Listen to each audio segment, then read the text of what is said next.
Welcome to Scottish for Luxury Motors. I'm Sam, the CEO, and let's go find Pharrell.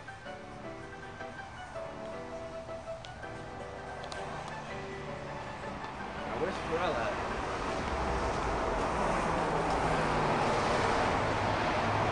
Where's Pharrell? Hey. Where were you, man? Yeah, I know. I was just showing the customer this car. So, I told him all about Escrows and Pharrell, right? Yeah, this is our place. I'm the general manager here. I'm the CEO. He's the CEO. We just like to show you a little bit of this is our grass. We don't like to pay for grass in our dealership, so we just put cars on it. So, just look around, and we have a few interviews for you today. Here's our first one of this dude from Summit Chevrolet. You know he's not a luxury car dealer, but they got some pretty nice things over there. Education, what I need to get them this business. Well, there's different aspects of this business. There's sales, which is the line, and really for that, it's just people. You don't really have to have an education about that. It's about getting along with people. Then the next step up is finance. Finance, you probably want a business background, something to do with numbers, calculations. My job is sales manager. A lot of it's on-the-job training. I did go to college. Went to San Diego State, but I didn't finish. I actually got wrapped up in business before it all was there. Most of the car business is not about the education as much as it is one-on-one with people. It's knowing people, because you're a one-on-one directly out of eye contact and trying to find their needs and what they need. Education doesn't really teach you that part. Of course, I'm getting along with people. How much time do you have?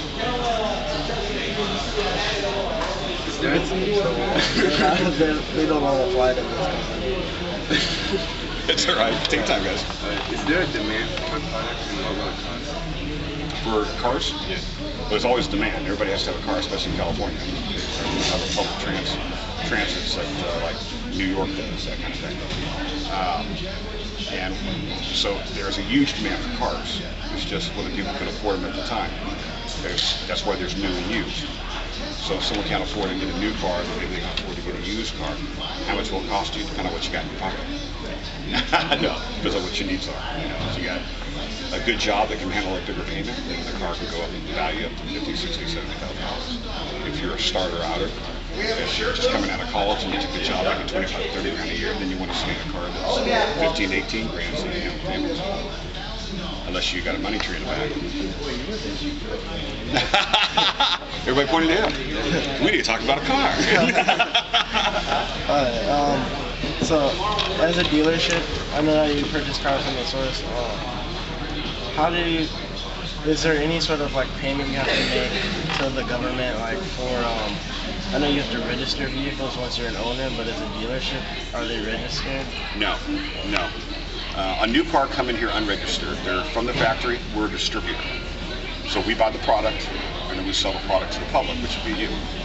As we sell the car to the product, we are responsible for the DMV to license the state of California, collect money. And then license fees is also the state of California. We would register the car for a year. Where do you guys purchase your supplies? General Motors. General Motors, yeah.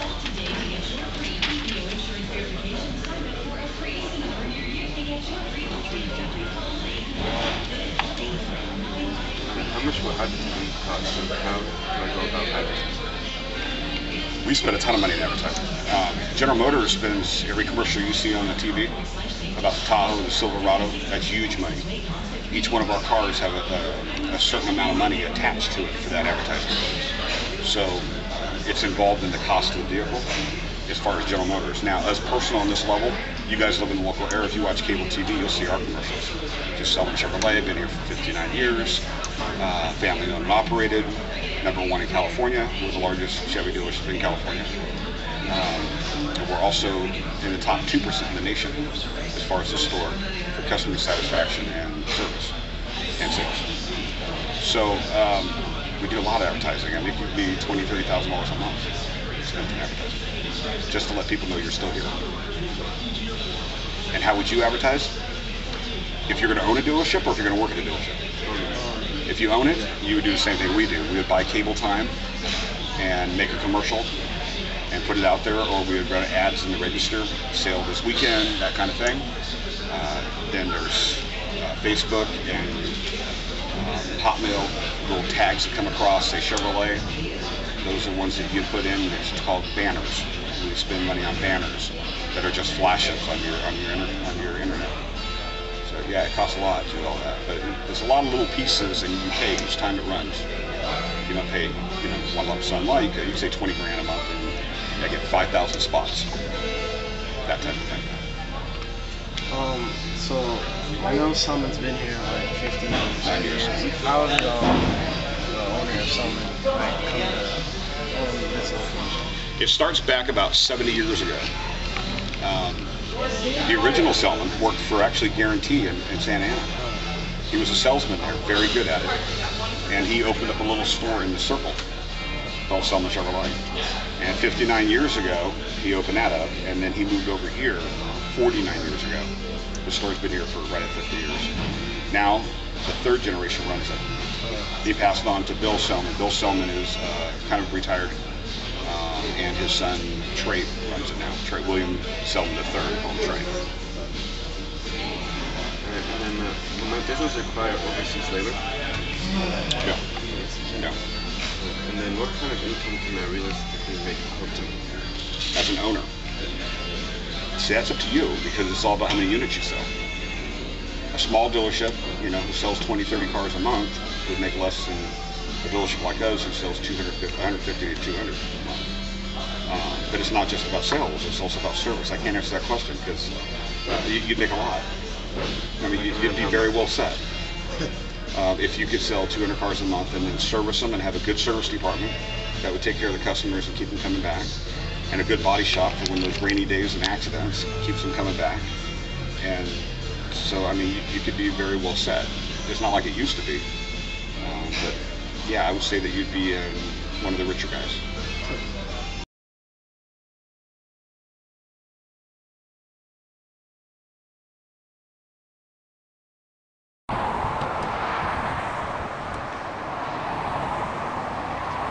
Unlike our buddy at J-Star, we have more of a public appearance, so we like to show the people who we are and what we have.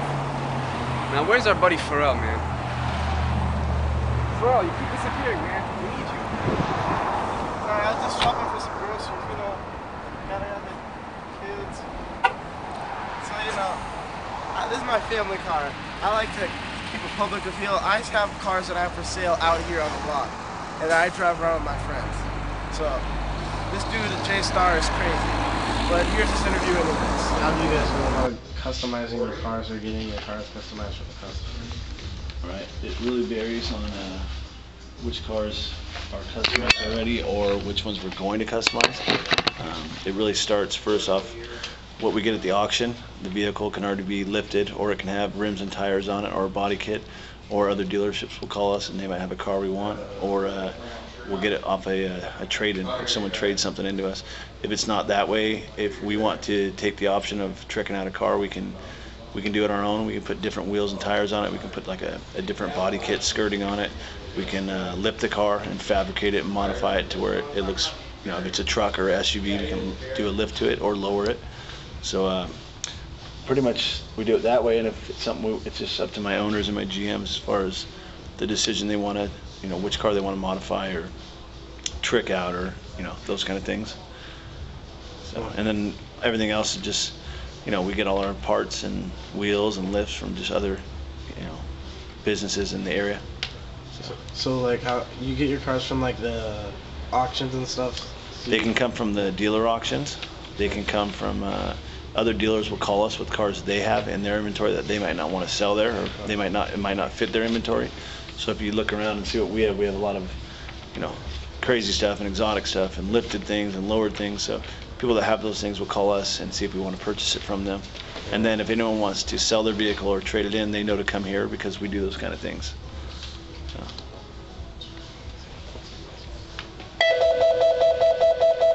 Someone else will get it. How much will advertising cost? How much does advertising cost? We really don't advertise that much. We have sort of creative advertising. To get our name out there and for people to know that we have these cars here. We do advertise in couple little magazines here and there. It's more word of mouth around Orange County and the California area, and referral business from a lot of customers that have bought previous cars. Good thing for advertising, we put J-Star stickers and plates on most of our cars that go out of here, so people see that and they go home and Google it or whatnot, and they'll know, they see J-Star, they don't know what that means. And then sometimes we'll throw something in a magazine. Yeah. Line 1, the guy on Lincoln Continental, the 63. Yeah, tell him, Tell him 30 he said 20 to 22 and the guy wants 30. Yeah. Or we can do, we don't do much like billboard advertising Hello, or sir. yellow pages, internet, nothing like that. I mean, we have our own website. The biggest thing I would say is like we put our cars on eBay, and all around the world, no problem. anyone looking Yeah, for a on car, they that, go to the eBay vehicle's on Motors, consignment they'll with find our us, car there, they can bid on it, or they can and call the us and ask owner about it, because of we it sell a lot of cars wants out of state and 30,000 for it. around the So, different I countries too, knew not where just he in runs California. too, so And we on that one, put them on Auto Trader. That's like one of our big advertising tools too. So Auto Trader, carsdirect.com, and eBay Motors are like our biggest sort of almost free advertising. We have to pay to put a car on there, but we don't like physically advertising a lot of things as far as but that it's way. definitely clean. I've seen it. It's very, very This used to be like a GMC dealer. Yeah, this used to be a Pontiac GMC dealership, and we purchased this one about a year and a half, 2 years ago. Turned into J-Star. Before this store was down off the 5 in San Juan Capistrano, and that store was there for about 2 years. And then when we closed that one down, we moved up here just because it was a better location and it was a lot bigger for our inventory. And then we had another store in La Habra, and that's been there for 11 years. If you call that number back for some reason, say it doesn't work. I mean, I can give you No, a we just cell leased out the one in if La you Habra, want, so it's just this one now. but Yep. yeah, I mean, we did talk to the Yeah. owner of the Lincoln, and he's dead set at the 30. As far as like where we started, Yeah. we have two owners and they're both in it together, but my first owner, he's the one that when he was younger he started like tricking out motorcycles and like little Toyotas and Nissans, like lifting them, putting wheels and tires on them and selling them, doing those kind of fabrications So and he's got your modifying to number, them. so I'll definitely And it tell him started to get there. all He that. started getting into it real big and people knew to go to him All right, to take buy care. things, and he was actually running it out of a warehouse in Orange. And then from there it just sort of snowballed on him and started turning it into a smaller lot in La Habra, with 20 cars, whatever, and then 50, and then it got bigger, and now we're here where we're at now. So we're an independent, family-owned dealership, not a franchise. Yeah.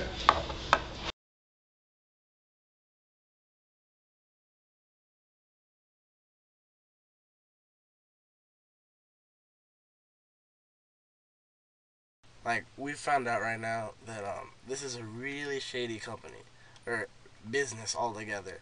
They have really their stories don't work together when how they got started or any of that stuff. There must have been some sort of foul play here or in J-Star. But Sam, what we're trying to do is for our dealership, we're gonna have more like a celebrity Like an appeal. open business. So yeah, we're gonna, I don't know, but we're gonna get our faces in the public. We'll put our faces on the logo if we need to, but these guys are shady. That's why Shady. we're in this shady situation, in this back of this Bentley.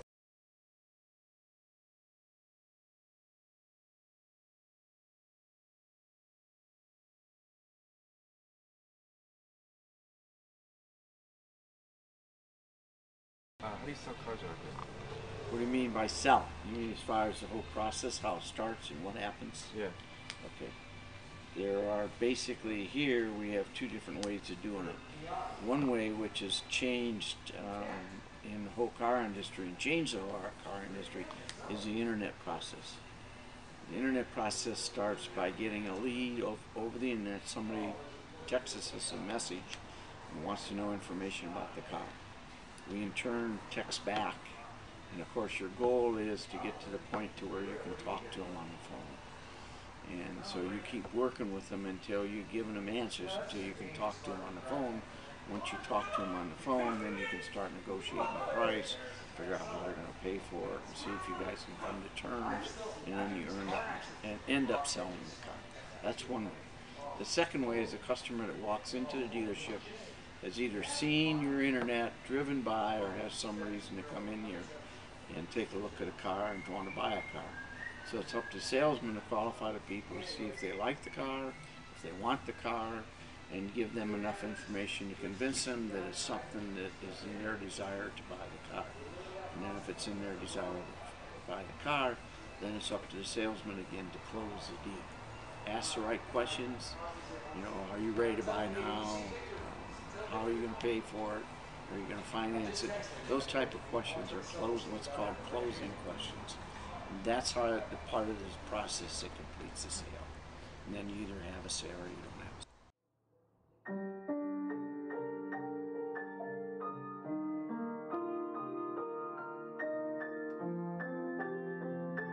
Do you know about like advertising the vehicles online? We have different websites online that we advertise. One is our dealership website, selmanchevy.com, and then we also advertise through Auto Trader. We put some cars on eBay and some cars on Craigslist, things like that. People go to those different sites and see the cars. How do you build a clientele when you work online? When I work, I'm sorry? How do you build a clientele when you work online? When I work online, most of the time online people come to us.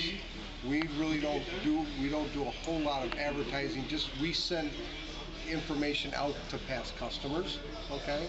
But as far as really farming or fishing for information, we don't do a whole lot of that. Basically, the people that are online, they're looking at General Motors websites or our websites, and they'll go and put in what's called a lead requisition for us, and they tell us what car they're interested in, and they'll ask for a price quote. So that's what we do. So most of the time it's incoming, not outgoing. So if you notice like a vehicle's not selling very well online purposes, do you go around like customizing the vehicle to add like some features or aftermarket things? No, not at all. We don't do any of that. People normally, we sell all of our vehicles online, the new vehicles or the used ones. But most of the time, like I said, it's people that are interested in a Chevy Camaro. They'll ask about a specific Chevy Camaro and tell us what color they want and whatever, and then we'll send a price quote out. But we don't try to push the vehicles. This is basically people are coming to us.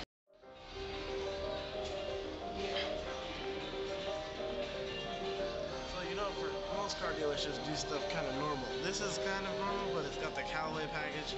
It's pretty souped up, but we like to throw stuff like rims on here and other stuff. We're gonna head over to the place where we purchase our cars for our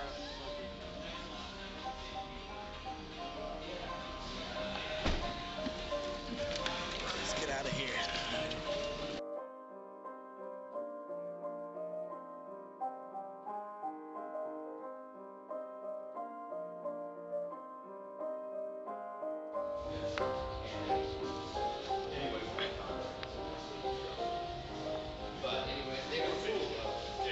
Now this is better. This is what we're talking about here. 360 Modena Spider Ferrari. This is better than that Callaway Corvette thing we were in. We're talking about customization here. Well, let's give you a tour of some of a dealership similar to ours. I'll remember there was. So we told you we have a dealership. So this is our inventory on the inside right now.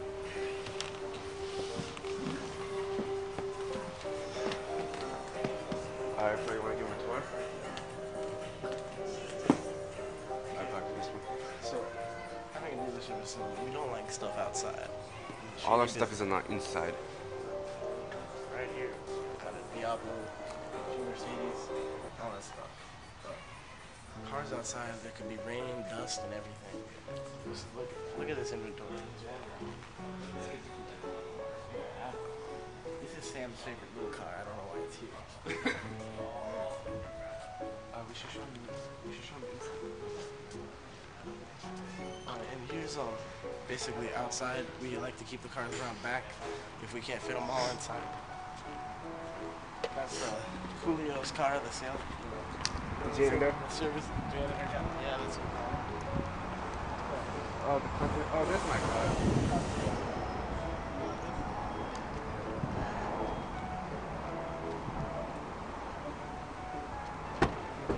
So So this is basically what's one of our cars right here. This is my favorite. Look at the interior. This is all about customization here. And as you know, where did I put the keys? The key's in there, bro. Keys in. Normally we like to keep the keys inside of the car. Oh, it's right here, bro. Here's the keys. All right. Should we go for a ride? Yeah. Let's go for a ride.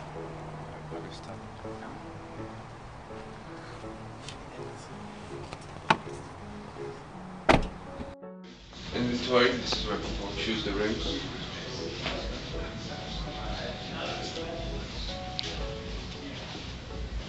I'm trying to have this stuff. You can't have dealership rims on your car. Can't. No, it's a joke. Customization for our cars. Inventory for the tires and rims. Got them all stocked up here, pumped up, ready to go.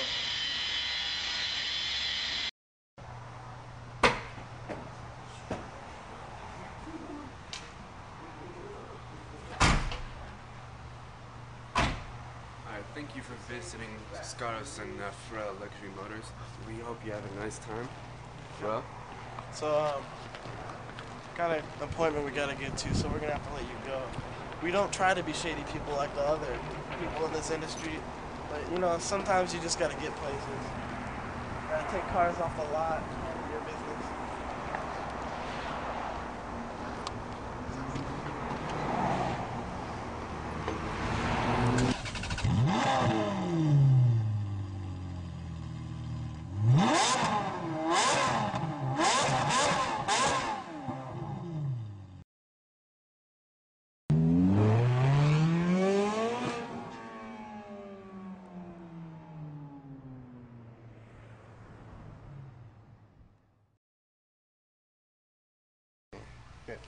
How did this dealership get off the ground in 1994?